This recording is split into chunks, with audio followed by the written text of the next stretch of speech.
ni en el punto álgido de la era del caos, o era de las revelaciones, como lo llaman los duardinos, pues fue entonces cuando su dios les dio poder. Surgieron los siervos de Hasud en paroxismos de hierro y fuego. Las tierras que los rodean ofrecen una inmensa riqueza que explotan metódicamente. Con precisión cruel, los Zardron buscaron lugares de poder en sus dominios y los drenaron, ni pestañearon ante la desolación causada. Arrojaron lo arrebatado a las fundiciones y crisoles, donde se forjan nuevos mecanismos de masacre. Se amasaron arsenales y reservas. No había prisa por salir a conquistar, pues habían decretado que cuando sus enemigos se agotasen de pelear entre sí, emergerían para ejecutar una obliteración absoluta y abrumadora. Se erigieron figurats por todo reino, salvo Azir, con el deseo de reclamar recursos lejanos o establecer instalaciones en puestos pródigos. Las huestes de exploración combatieron contra todo tipo de enemigos y se extendieron relatos sobre duardinos oscuros, pero la magnitud de las actividades hasuditas quedó oculta tras el humo y su expansión continua. Pocos extranjeros quisieron disputar la desolación que se extendía por montañas ya de por sí inhóspitas. Los fuegos daemónicos liberados por la industria calcinaban espectros y las almas de los hasuditas ya estaban destinadas al alto horno de su dios. Los Orruks podían cansarse de golpear en vano los figurats, asumiendo que pudieran alcanzarlos entre la neblina. Solo los duardinos comprendieron el peligro que eran los hasuditas, pero su tendencia a cerrar la boca los llevó a no divulgar a sus aliados tal vergüenza. Entre sí mismos, los duardinos recordaron viejas sagas y cuentos del hogar y acunaron sus agravios mientras trataban de combatir contra los rompejuramentos cuando podían. Pero eran demasiado tercos para unirse, estaban demasiado distraídos por otros enemigos para igualar su fuerza a la de los Zardron, y por tanto no pudieron controlar su expansión. La relación del caos con los hasuditas era tensa. Muchos se indignaban ante el uso de daemonios como fuente de poder, y a la vez los consideraban herramientas en el mejor de los casos y peones que arruinar en el peor, ignorando con gusto la ironía intrínseca. Pero otros seguidores del caos sí establecieron trato con los hasuditas, buscando comerciar con sus armas arcanas y armaduras infernales. Los hasuditas deseaban comerciar con los productos más mundanos de sus forjas, con cualquiera dispuesto a pagar en almas o tesoros esotéricos, pues eran productos de calidad singular. Las legiones del elegido se convirtieron en sus principales clientes. La mayoría de armas y armaduras que usaban se fabricaban en forjas Zardron, pues Archaon había demostrado ser capaz de emplear a los demonios como herramientas en sucumbir a su influencia, y quizá fuera digno de reconocimiento duardin. Por contra, los Skaven fueron despreciados categóricamente. Por corrupta que estuviera la psique Zardron, aún maldecía contra la locura de las ratas. Su uso de piedra bruja volátil era prueba de su necedad, pues aunque los duardinos habían experimentado con alegría con todo tipo de piedra de reino, todo intento de manipular la roca bruja terminaba en desastre.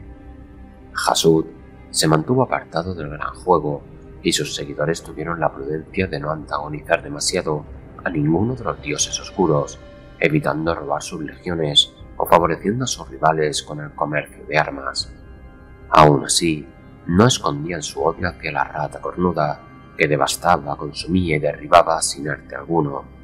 Fue irónico, por tanto, que fueran los Skaven quienes empujaran a los duardinos a rebelarse. Al acercarse lo que pasaría a conocerse como la hora de la ruina, los duardinos recibieron sus augurios. En cada figurat, los hechiceros observaron portentos en sangre fundida. Los ingenios cosechadores comenzaron a fallar con una regularidad intolerable, al haber absorbido algún tipo de veneno mágico de las líneas ley que saqueaban. El incesante repicar del yunque de Hasud, siempre presente en el fondo de las mentes de sus súbditos, pareció cesar brevemente, como si en su cubil del reino del caos sintiera que algo iba mal y tratase de prestar oído a su llegada. Pese a su supuesto control, La escala de la limañada asombró a los Zardron. Los Skaven desgarraron el cosmos. En el gran Erial deformaron un tercio del paisaje en el penoso Roer. Los Ziggurat de Axi y Chamon sufrieron lo peor de su envite, pero los de los abismos de cristal de Gis o las ciénagas sombrías urguanas no salieron indemnes. No obstante, los duardinos se habían preparado bien debido a su paranoia. Habían reforzado los muros con la sustancia del dolor y el rencor. Algunos hasta habían construido ingenios esotéricos que absorbieron las energías de la trama Skaven, aunque algunos se sobrecargaron de forma catastrófica, haciendo saltar por los aires figurats enteros. Otros lograron drenar las magias ruinosas y soportar su asalto. En Chamon, los Muspeltari abrieron esclusas que liberaron desechos alquímicos para liquidificar los enjambres Skaven. La forja anatema de Axi bombardeó a las ratas que brotaban de Roer con cañones facturados en masa, aunque también excavaron pasos por las montañas para guiar a las hordas hacia sus enemigos. Los hechizos oscuros absorbidos por la maquinaria se redirigieron para aniquilar las madrigueras emergentes o se desataron como formas de devastación arcana directa. Los Zardron habrían seguido entregándose a su desprecio si la guardia de Baran no hubiera cabalgado hasta sus puertas. Los caballeros de la ruina habían aprendido con las malas no asumir dominio sobre los duardinos. Informaron por tanto a sus regentes que la locura desatada seguía los planes del elegido. Al extender la corrupción que ahora socavaba el cosmos, los Skaven desempeñaron su papel. Los duardinos también podían cosechar las recompensas si dejaban de atacar a los hombres rata y se centraban en el verdadero enemigo. El reloj de conquista de los Zardron, que antes iba al son de los siglos, se adelantó forzosamente. Era obligado a pasar a la acción o los reinos acabarían en manos ajenas. El padre Toro no sería piadoso ante tal fracaso. Tampoco fue el único factor. Tras siglos de exilio autoimpuesto, el regreso de Grumni causó tal indignación que las llamas de cada templo de Hasud brillaron como faros infernales. La mayoría se contentó con esperar a que indicara sus intenciones, para así aplastar la totalidad de sus obras. Pero el hacedor ya había tocado algo: los forjados en la tormenta. Desde su primer golpe, los Zardron habían observado a los elegidos de Sigmar y los observaban con desdén y curiosidad. Los hombrecillos, estuviesen o no potenciados por la divinidad, eran como hormigas a sus pies, pero la chispa de sus almas inmortales contenía trazas de Grumni. Muchos herreros daemónicos ofrecieron armas de altísima calidad a cambio de espíritus forjados, con intención de diseccionarlos. Las huestes celestiales sabían que en las montañas acechaba algo siniestro, pero había asuntos más importantes que atender. Así fue hasta los eventos de la fábrica Odrosid, un puesto defensivo al borde de la influencia de la forja anatema, encargado de extraer una veta de piedra ascua mancillada por sangre daemónica. La corrupción era tan densa que abrasaba la carne de los ajenos a Hasud, o eso creían los duardinos. No tuvieron en cuenta a las cámaras de perdición, los forjados cuyas almas podían soportar las magias más odiosas. Una de estas cámaras habían perseguido a los Skaven en su huida por la cadena adamantina, sin inmutarse ante la magia oscura acumulada. Su rastro los llevaría directamente hacia los duardinos. Los forjados, que esperaban encontrar brujos Skaven o reyes carroñeros de la Aridian vecina, se toparon con andanadas de trabucos, salvas de llamas infernales y falanges de guerreros babeantes que los arrollaban tan furiosamente como avanzaban ellos. A su vez, los duardinos descubrieron que estos hombrecillos no vacilaban tan rápido como esperaban. Permanecieron en pie, soportando cada momento extenuante. Centímetro a centímetro, los forjados parecieron ganar terreno hacia las puertas de la fábrica. Gorgrun, supervisor de la fábrica Odrosid, no iba a permitirse la vergüenza de la derrota, por honesta que fuera. Se enviaron mensajeros Hotgrots a la torre cercana de la hechicería Barbula.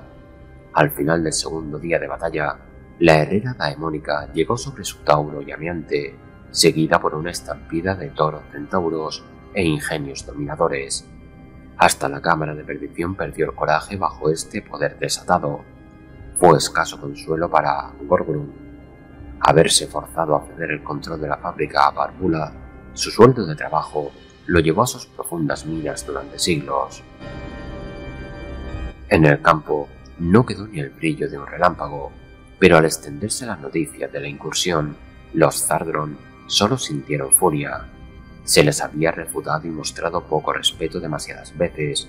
Si sus planes hubiesen continuado, la victoria habría sido brutal y rápida, pero parecía que sus rivales no deseaban esta piedad. Querían mediar y, por tanto, ganarse peores castigos. Que así fuera. Tocarían los gong, comenzaría la conquista, arderían las arboledas sagradas y sus espíritus feéricos, las casuchas humanas se derrumbarían y las ratas se acobardarían sin importar las exigencias de Archaon. Pero lo peor se reservaba para los que negaban la tiranía de Hasud. En la cadena damantina aún prevalecían muchos fuertes antiguos, entre los cuales uno portaba el odiado nombre Guardafuegos de Grimnir. Los Zardron llevaban tiempo planeando su destrucción. No había mejor objetivo sobre el que demostrar su intención.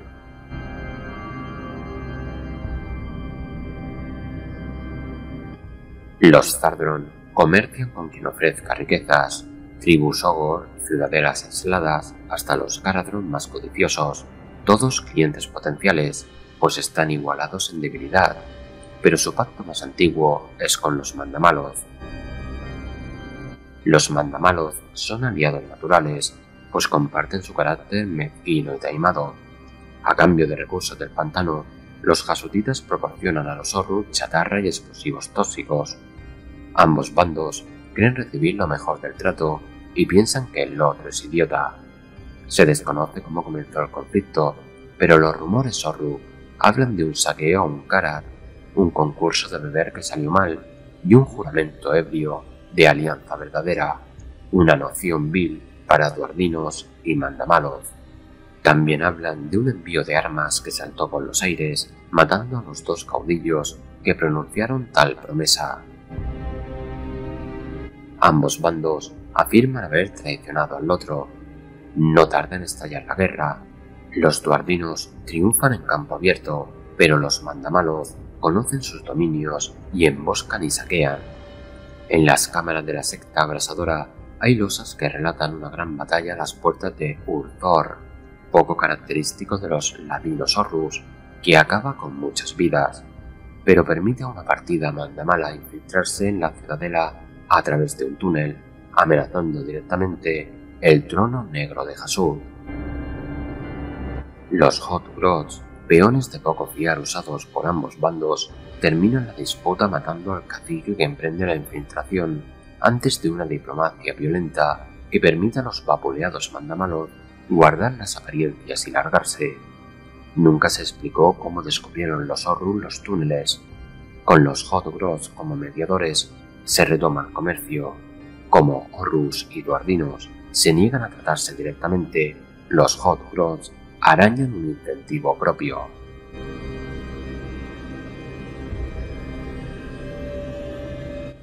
Mientras extrae energías espectrales del inframundo de Aquaenos, Zar-Bixa sufre el ataque de gargantes mercenarios contratados por los reyes marinos muertos que nadan en el mar de los dolores ahogados. Pero los herreros daemónicos tientan a muchos de los brutos a cambiarse de bando con armaduras malditas. Furiosos, los demás gargantes se centran en despedazar a los cambiacapas. Sus peleas forman melees fáciles de reventar con artillería daemónica. Satisfechos con el desempeño de sus armas, a los vixianos les divierte descubrir que algunos gargantes han sobrevivido gracias a las corazas de hierro infernal y quieren más. También describen la cercana Atanasia como aún más dadivosa.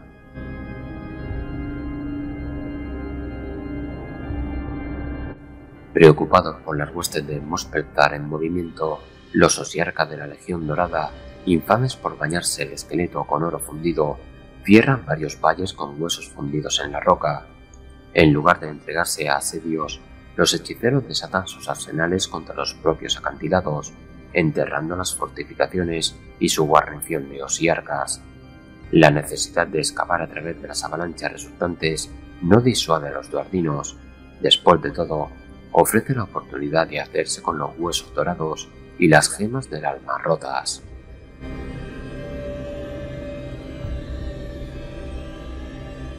Las huestes de muchos figurat se abren paso hacia Girán, donde cosechan rebaños de bestias rumiantes y talan árboles para conseguir la mejor madera y tirar el resto a los altos hornos. Sus actos provocan la ira de la cacería beregne, que persigue a los duardinos sin piedad. La llama se enfrenta a la lanza en muchos terrenos, pero una hueste, liderada por la brutal Zuldraka la Odiosa, se dirige a los terrenos de caza de los antiguos Kurnofeal.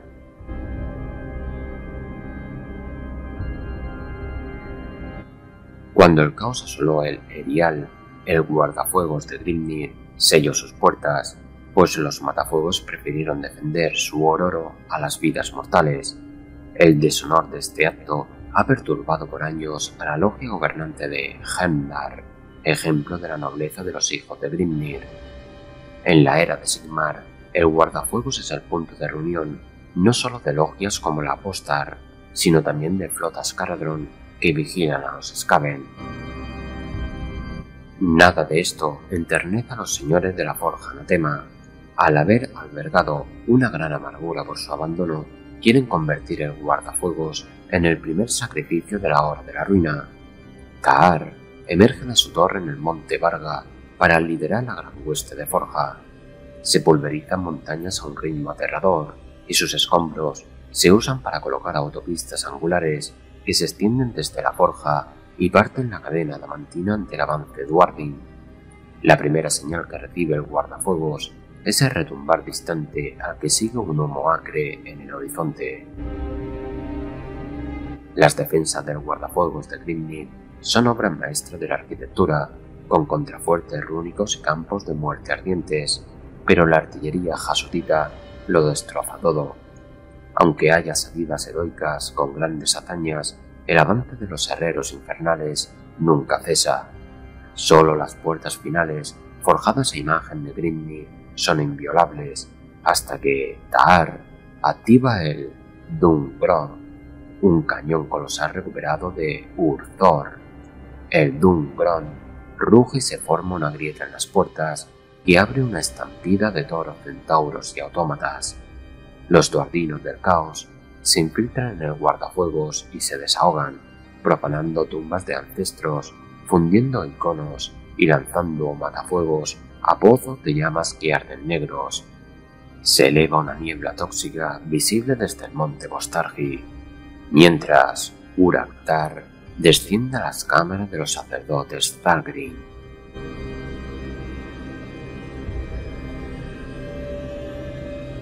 La mayoría de los ancestros Thardron están fuera de todo juicio. Sus restos se entregaron a los hornos o yacen en tumbas tan colmadas de malicia que pocos se atreven a visitarlas. Pero uno aún perdura y su yugo sobre el poder no se afloja.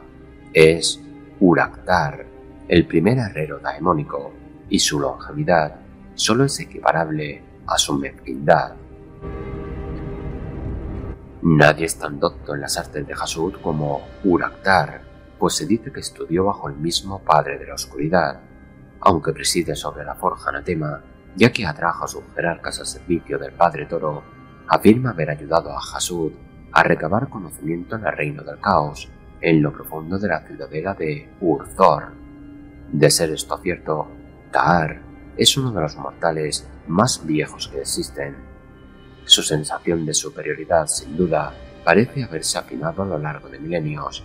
Se niega a mirar a los Hotgrots, mucho menos a aceptar su servicio. Los cuernos que le coronan el ceño se consideran señal de favor, y miles han caído bajo fuegos conjurados y armas fabricadas por él. Antaño, Taar contaba con acólitos cuyo único propósito era anotar las atrocidades cometidas por sus creaciones. Pero pese a las profundidades de la magia que ha alcanzado Tahar, su riqueza y las cotas de influencia que ha logrado, no se ha librado de las imposiciones de Hasud. La petrificación que afecta a todos los hechiceros Zardron lo amenaza desde hace mucho y ha transformado la mayoría de su cuerpo en basalto rebosante de odio. La maldición tendría que haberlo reclamado hace mucho tiempo, pero aunque le brinda fuerza y resistencia, Tahar sabe que no la negará para siempre.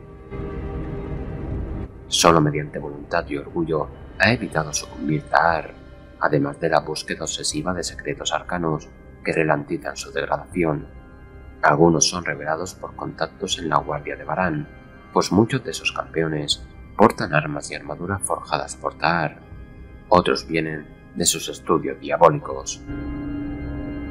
Por un lado, sostiene el bastón Dumagad, que se supone fue el primer artefacto caótico creado por la mano de Hasud. Tahar ha perfeccionado y guardado con recelo un hechizo para proyectar parte de su maldición a través del bastón como una sombra de magia. Cualquier engullido por ella queda transmutado en obsidiana, cristal negro o similar antes de ser hecho añicos y convertido en materia prima. En realidad, esto ofrece a Tahar poco alivio físico, pero sí satisfacción. Gorrakos, el corcel tauro de Tahar, es igualmente único. Se dice que los primeros acólitos de Hasud buscaban cualquier cosa que potenciase sus obras, incluyendo las almas de los señores toro de Corro, que diseccionaron y sacrificaron de forma tortuosa.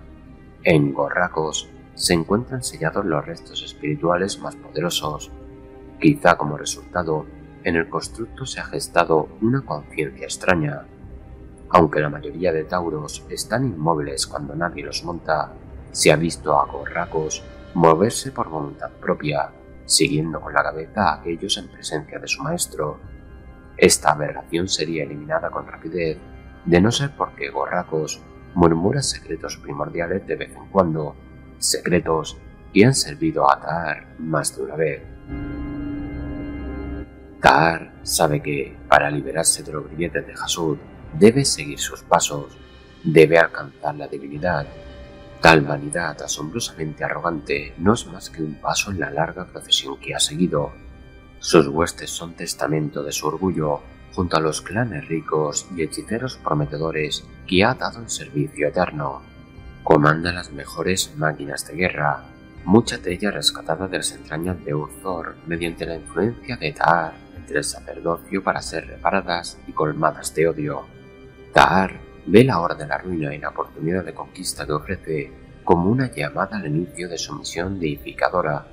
Lideró el saqueo de guardafuegos de Grimnir, pero su verdadero objetivo fue despojar las cámaras de los matafuegos.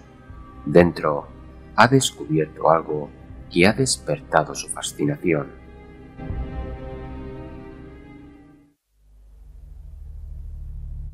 Míralos, Bradu, y ve cómo su presencia contamina el aire que respira Uraktar.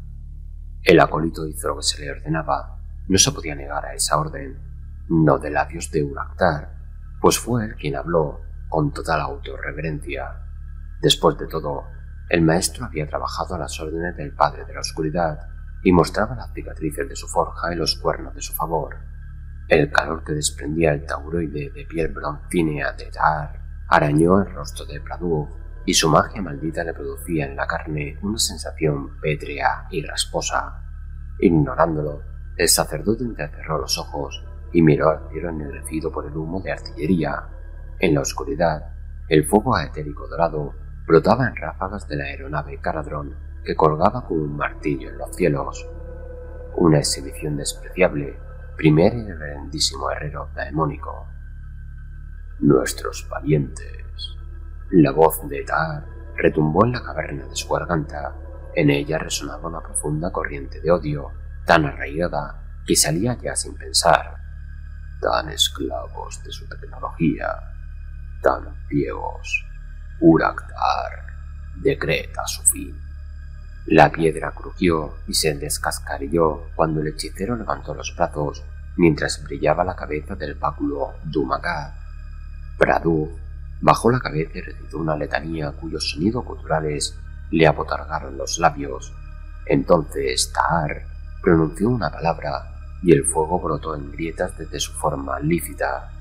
La bilis inundó la boca de Pradú, que se obligó a tragar mientras los puños de Tahar se cerraban. En lo alto, la nave voladora se deshizo con su metal fundido como la cera, brillando de color naranja en los bordes al enroscarse sobre sí mismo. Las endrinesferas detonaron en el aire mientras los restos fundidos se esparcían por la tierra en un río de fuego líquido.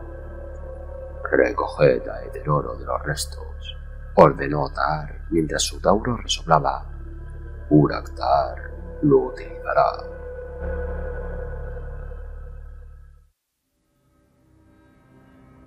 Los herreros daemónicos son los poderosos hechiceros que dominan la sociedad Thardron, esenciales para la creación de armas que permiten a los vástagos de Hasud ejercer su poder.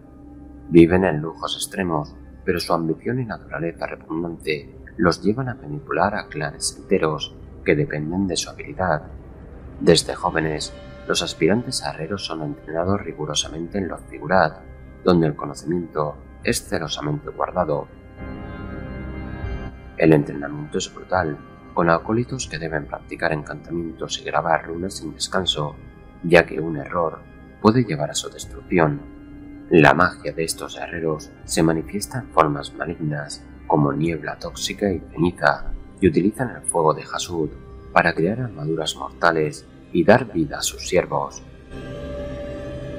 Para demostrar su valía, deben fabricar un tauro infernal, un constructo casi indestructible que representa un toro malévolo cubierto de inscripciones arcanas. Este proceso es peligroso y requiere rituales complejos para controlar a los demonios que le otorgan poder. Un herrero exitoso es exaltado y su tauro se convierte en un símbolo de su fuerza, devastando a sus enemigos en la batalla con su poder infernal.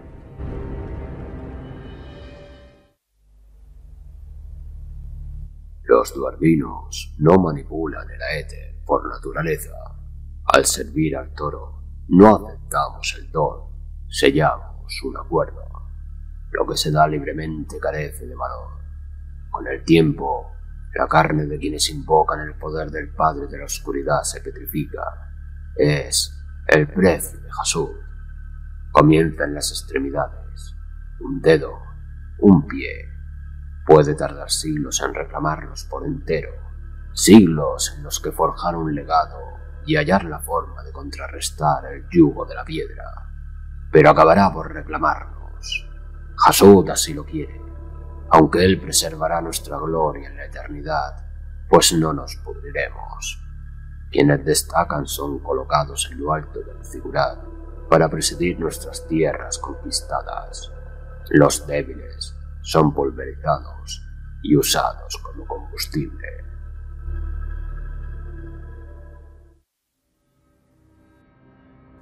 Los déspotas de guerra son líderes temidos en la sociedad Thardron, quienes no evitan el combate y lideran a sus tropas en persona. Visten una armadura rica y segmentada, adornada con runas que intensifican su poder oscuro, y sus yelmos están decorados con cuernos del Padre Toro. Su grandeza rivaliza con la de los herreros daemónicos y se consideran superiores a todos.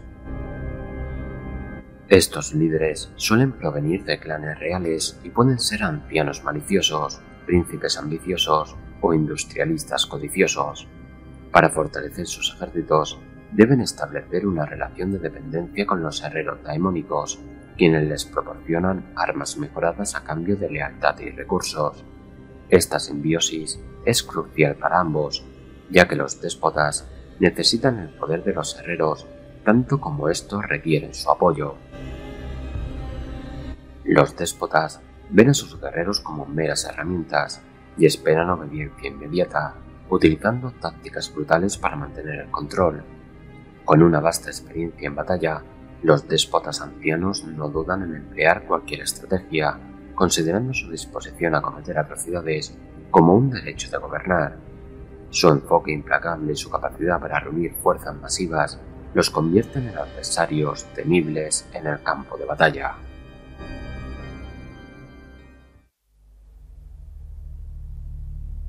Los lores de los clanes vendrán a ti con elogios y palabras de servicio. Sus exigencias serán predecibles. Armas. No solo cañones y máquinas que convierten los reinos en légamo, sino armas personales. Desean sentir el poder abrasador recorrerles el brazo de la espada. Desean mirar la coraza de sus rivales y estar seguros de que poseen suficiente acero como para quebrarla.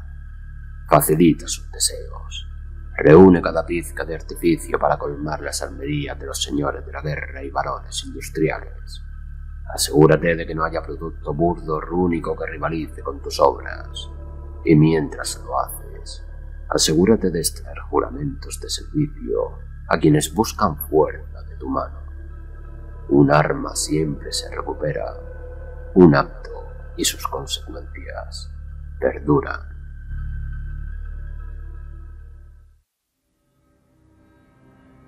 Los ancianos de las cenizas son sacerdotes de Hasud, responsables de atender los templos y realizar sacrificios en su nombre. Forman parte de la secta abrasadora y aunque provienen de clanes nobles como los herreros daemónicos, son rivales de estos hechiceros. Muchos de los ancianos han sido marcados por la maldición de la carne de piedra debido a su dedicación a las enseñanzas de Hasud. A pesar de renunciar a la ostentación de sus vestimentas, su deseo de poder es tan fuerte como el de sus parientes.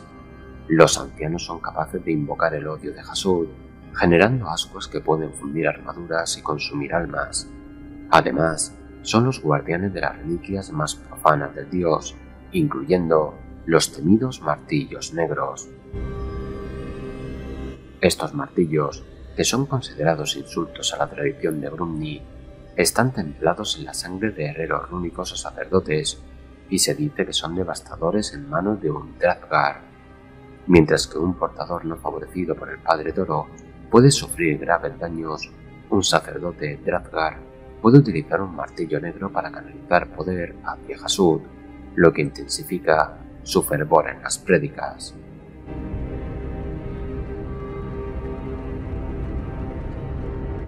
Los herreros daemónicos son una élite entre los Thardron, ya que pocos de ellos pueden manipular la magia, un don que tradicionalmente se considera heredado solo por aquellos de sangre real. Existen rumores de jóvenes de linajes menores que muestran talento mágico y son adoptados por casas nobles, lo que puede proporcionar un gran poder a un clan si estos herederos alcanzan influencia en el consejo. Sin embargo, los herreros daemónicos ven a sus parientes como meras herramientas en su búsqueda de poder. La magia que emplean estos herreros es tanto destructiva como creativa. Su fuego puede matar y al mismo tiempo deformar y reformar el acero infernal. Manipulan la materia caótica con desdén, pero no con desprecio, considerando su poder como una herramienta que, aunque peligrosa en manos inexpertas, es digna de ser utilizada por aquellos con ambición y habilidad.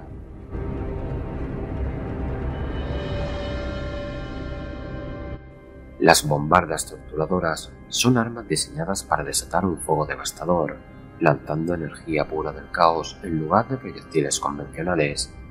Estas máquinas de guerra apuntan al cielo y al liberar su poder, causan explosiones que vitrifican o deforman la tierra, dejando a los enemigos desorientados y aturdidos. Aunque ningún Duardin lo admitiría, el manejo de la esencia del caos puede resultar adictivo. En la batalla de guardafuegos de Grimnir, numerosas bombardas atacaron la línea Vulkor, una empalizada de basalto y fuego acero, transformando los muros en fauces de cristal que destrozaron a los matafuegos que los defendían. La capacidad destructiva de estas armas las convierte en herramientas temibles en el campo de batalla.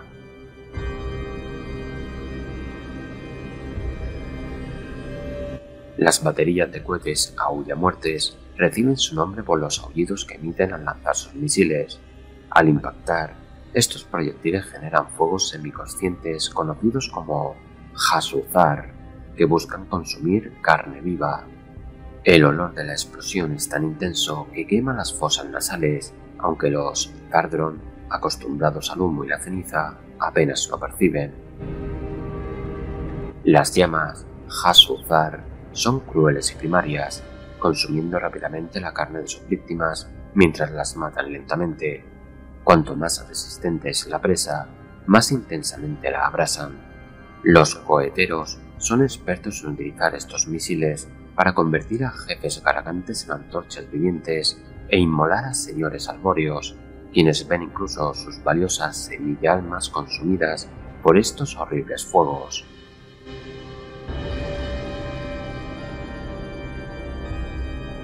El acero de una bombarda torturadora está grabado con los mandamientos más sádicos de Hasud. Se forjan para aplastar la inteligencia daemónica, atrapada en sus hornos y reducir la energía pura que se canaliza y escupe desde el cañón del arma. Allá donde golpean estas andanadas impías, el dolor y la furia de los demonios se libera por triplicado, dejando cráteres que hasta los hechizos geománticos tienen dificultades para repararlos.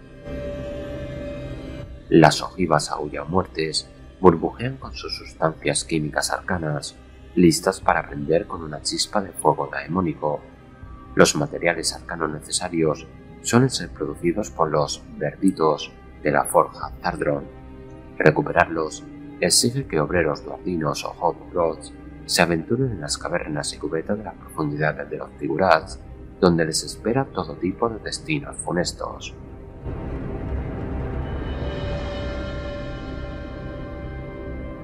Los ingenios dominadores son autómatas infames forjados por los herreros infernales, con la forma de titanes tauroides, símbolo sagrado de Hasud.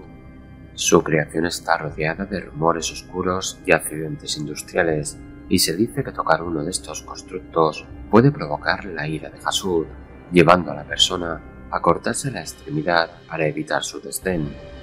Para alimentar a un dominador se requieren cientos de demonios y una libación de sangre, tradicionalmente de sacerdotes de los dioses ancestros, cuya sangre se vierte sobre el autómata para encender su horno infernal.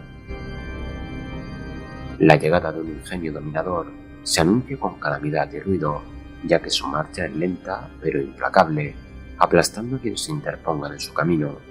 Estos constructos son considerados iconos de opresión, y los duardinos aceptan su destino ante ellos sin dudar.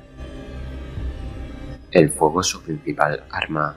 Algunos dominadores están equipados con cañones inmoladores que disparan llamas capaces de calcinar incluso la piedra, mientras que otros utilizan mazas de perdición, mazos ardientes con inscripciones que marcan a sus enemigos para sufrir la retribución de Hasud. Aunque su furia se desata principalmente contra objetivos dignos, su presencia inspira un terror abrumador, haciendo que incluso los más valientes retrocedan ante su poder devastador.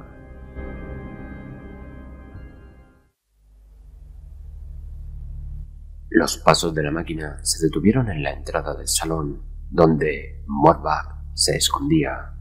El aliento de la transmutadora resonó dentro de su cámara.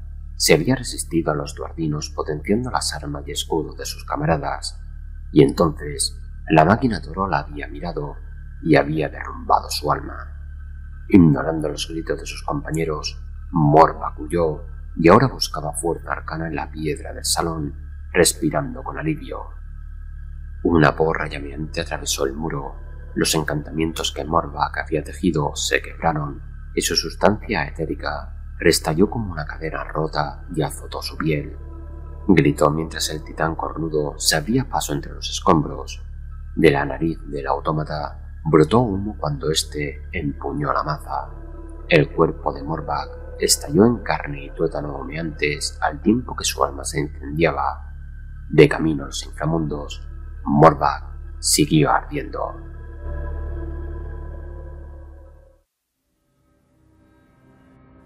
Las cohortes infernales son el núcleo despiadado de las fuerzas Zardron, destacándose por su tecnología infernal y su habilidad en la atadura de daemonios. Aunque en el pasado eran formaciones de Gromrit resplandeciente, ahora son herramientas del mal, avanzando con una estrategia ofensiva que busca despojar a los enemigos de sus refugios y pulverizarlos sin piedad. La falta de compasión se convierte en un arma tan efectiva como cualquier espada. Estas cohortes se organizan entre parientes de los déspotas o herreros daemónicos, y servir en ellas es considerado un honor superior al trabajo en fábricas. En tiempos de paz, vigilan tumbas y tesoros, y su apariencia es crucial, manteniendo sus armaduras pulidas y vistiendo telas exquisitas. Aunque son imponentes, su refinamiento contrasta con la malicia que emanan. Dentro de las cortes también hay duardinos de orígenes humildes, que son reclutados y endurecidos hasta que obedecen a sus superiores. Estos guerreros, marcados por sus patrones, luchan junto a nobles, creando un ambiente de resentimiento y ambición. La forma de combate de las cohortes es brutal y mecánica, con ataques sincronizados que aplastan a sus enemigos. Bajo la dirección de sargentos, a menudo parientes de los líderes de la cohorte, utilizan su odio para potenciar sus armas infernales. Las lanzas y espadas que empuñan son devastadoras, y la masacre se convierte en un acto de adoración a Hasud. Marchan al son del gong de templo, cuyo sonido sagrado drena el coraje de sus rivales, dejando a su paso una estela de ruina y desolación, reflejando la deformidad y vileza de sus almas.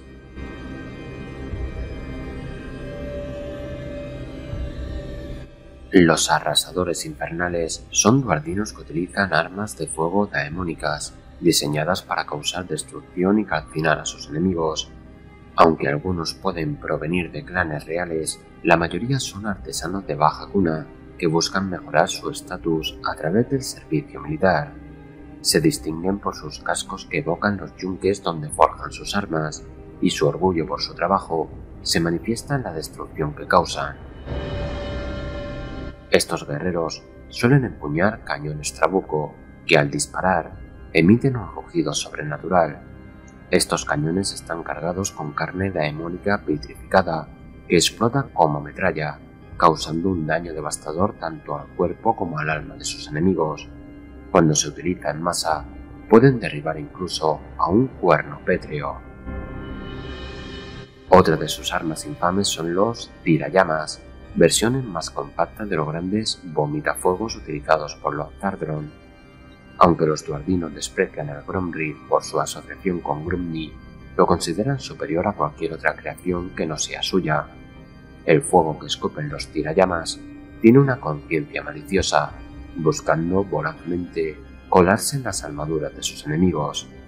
A pesar de que los enemigos más valientes retroceden ante estas llamas, los Zardron avanzan confiados, seguros de que el fuego daemónico no les hará daño.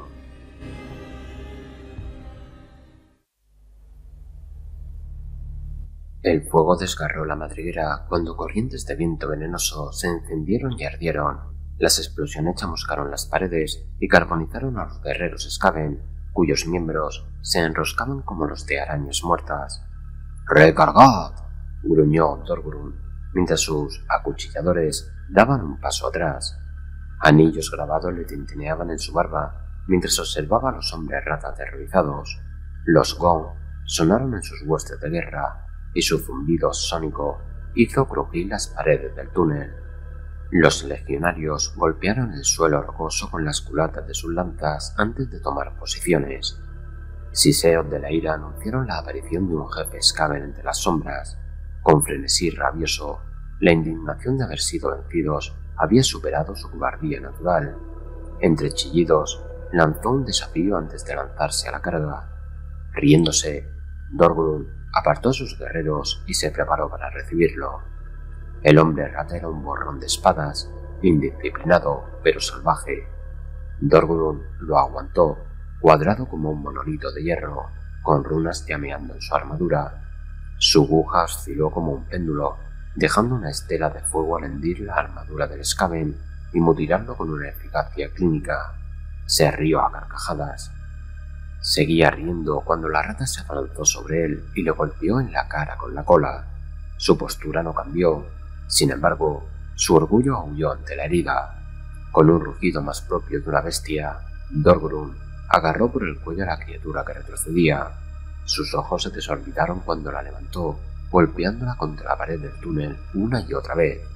La sangre brotó de la parte posterior de su cráneo roto y las vértebras se hicieron añicos. Por fin, lo que quedaba del Skaven cayó, resollando y retorciéndose antes de que la bota del caudillo aplastara su caja torácica. La neblina roja desapareció. Poco a poco, Dorgrun se dio cuenta de que los guerreros de ambos bandos estaban mirando. Resoplando, dio un último pisotón al cadáver mientras se daba la vuelta, lanzando un gesto de desprecio por encima del hombro. «Quemad al resto, hasta el último de ellos».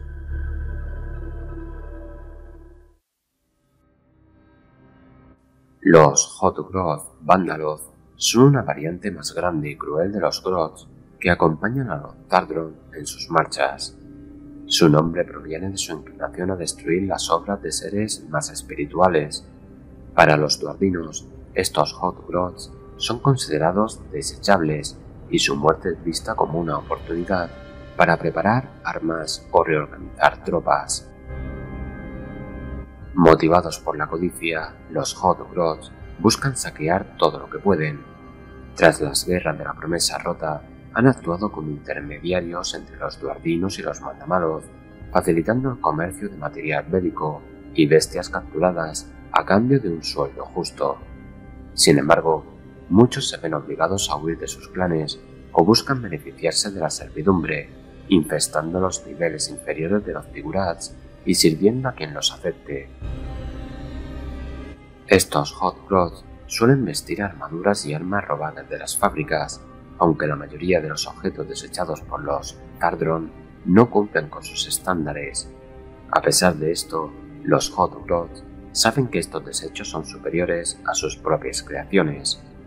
Algunos déspotas permiten que se dejen armas a la vista, sabiendo que los Hotgroth no podrán resistir la tentación, lo que asegura un flujo constante de reclutas. Aunque su equipo no sea de gran calidad, cuando se agrupan pueden derribar incluso a un forjado, especialmente si atacan por la espalda.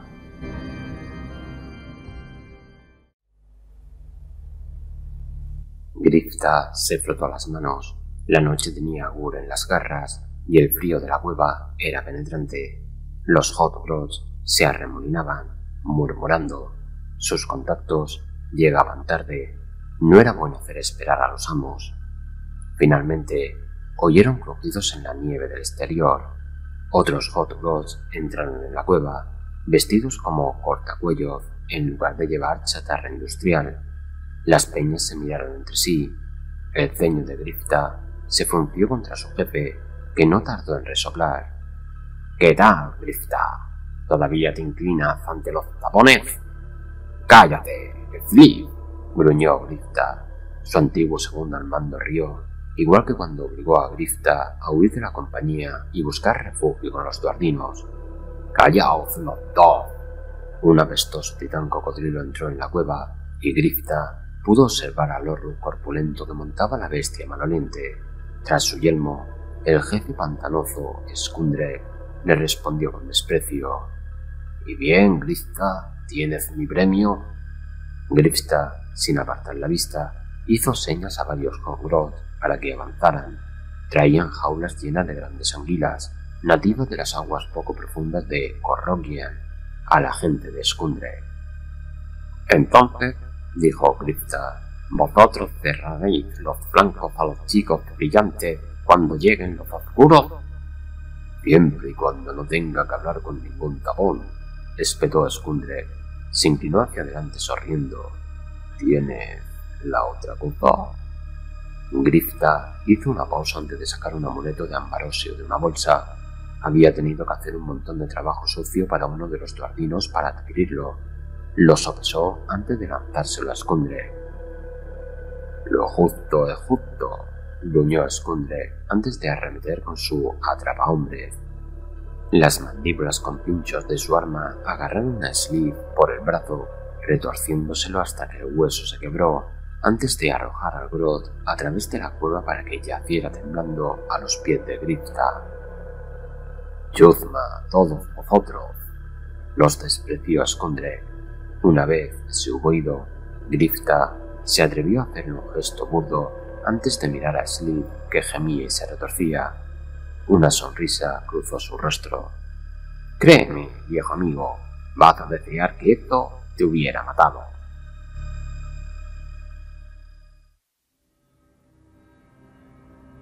Los toros centauros son una especie de mutantes venerados en la cultura de los Zardron, a pesar de que muchos otros sufren grotescas mutaciones como consecuencia de su lealtad a Hasud y las prácticas industriales.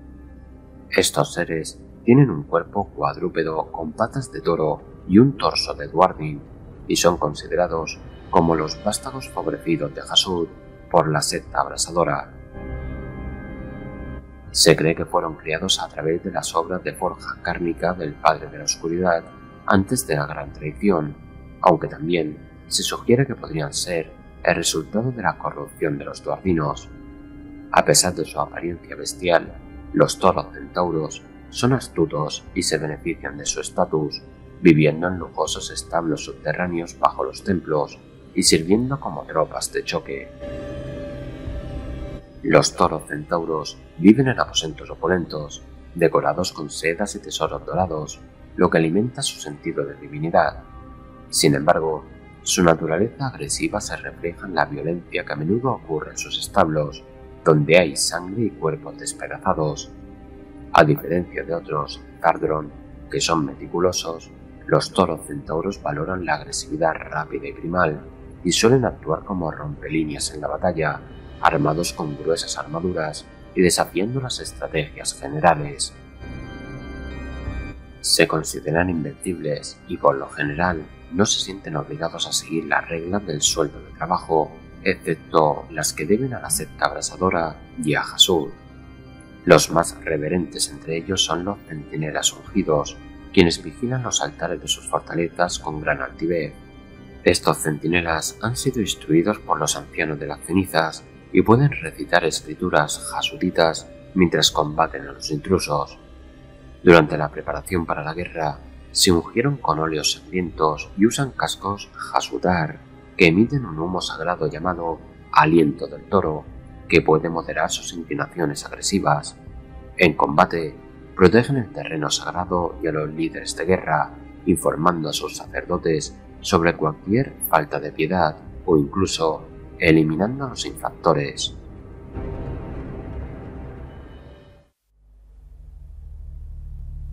Gorga explotó a través de los Sylvaneth en un estallido de carne, corteza y astillas. Al galopar, quebró armas de ferroble bajo sus cascos, mientras de los contornos de su armadura goteaba resina. Extendió los brazos, ignorando las puntas de lanza que asateaban su cuerpo, y rió mientras cabalgaba libre. «Vuestra debilidad es blasfemia. Cada aliento que exhaláis avergüenza al gran Gorga». Llegó un silbido, un destello. Gorga parpadeó cuando la flecha evitó apenas su ojo y trazó una herida dolorosa a lo largo de su mejilla. Un ardor breve anunció el flujo de sangre densa que manchó su barba. Como una cerilla al prender la yesca, la furia explotó en su interior. Gorga agarró a un elfo vacilante y le asestó cabezazos y clavó los colmillos. Después lo arrojó al suelo y lo aplastó con los cascos. Le brotaba vapor de la nariz. Tenía la mirada clavada en un arquero alado en la lejanía. «¿Te atreves a dañar a este recipiente de santidad? Gorga te enseñará lo que es el dolor, gusano».